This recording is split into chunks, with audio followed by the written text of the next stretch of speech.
Welcome to the Kent Lapp Podcast.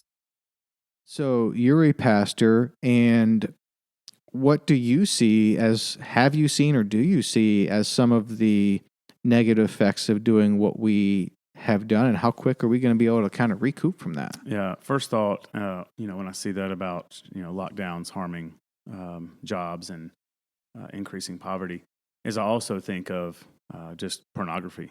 Like I know at Nashville Metro, this isn't probably true for all your viewers and listeners, but for Nashville Metro schools, they dispersed laptops to every kid, right? And there's a beautiful side of that. Be able to stay connected, continue learning. I love that. But, man, that's a lot of opportunity at home during the day with little to no oversight for porn to just become infiltrated into that home, which makes money, unfortunately. But it costs, I don't know if we'll ever know the damage of the lockdown in regards to what it's going to do to future marriages and relationships, and to be able to, in a healthy way, be social and have friendships. But as a pastor, this past Sunday, at the beginning of our first service, I couldn't get composure. I was just looking. I felt like I could feel and sense the burden, the emotional burden, not necessarily spiritual, that our people were carrying, and I just hated that I couldn't take it away. I hated that I couldn't fix it. I hated that they are having to walk through 2020 like this. It really just broke my heart, and it took me several minutes to get those words out. It was really hard, and so I know that our people are afraid.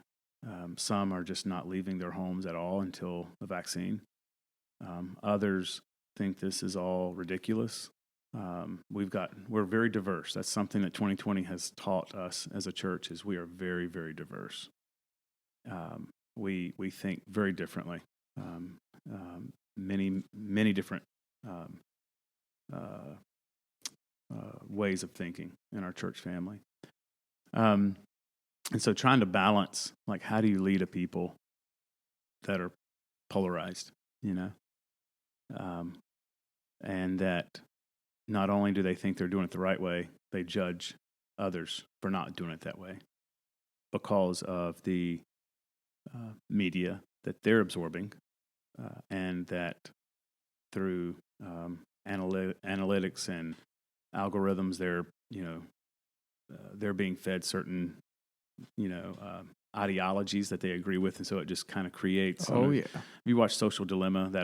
So and I was aware of a lot of that just from personal experience, and it just makes sense. It's why we're so polarized. A lot of that is coming from our phone usage and social media usage, and so trying to keep people focused on Jesus and the gospel and hope through this is, and it's hard.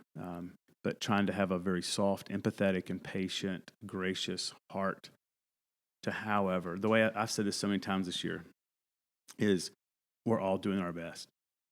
If your best is staying home and waiting for a vaccine, man, crush it. Do a good job. There's no guilt, no shame right here. If your best is getting out and for the sake of your mental health, you've got to go about your life as normal, man, you do you. I think all of us should be careful and cautious. But again, that's so relative, right? Subjective. But we have to get through this, and we're all going to handle it in different ways. What people don't need is, they don't need to feel judged for handling it a certain way. That I don't know that helps anything, particularly when you're going through a pandemic.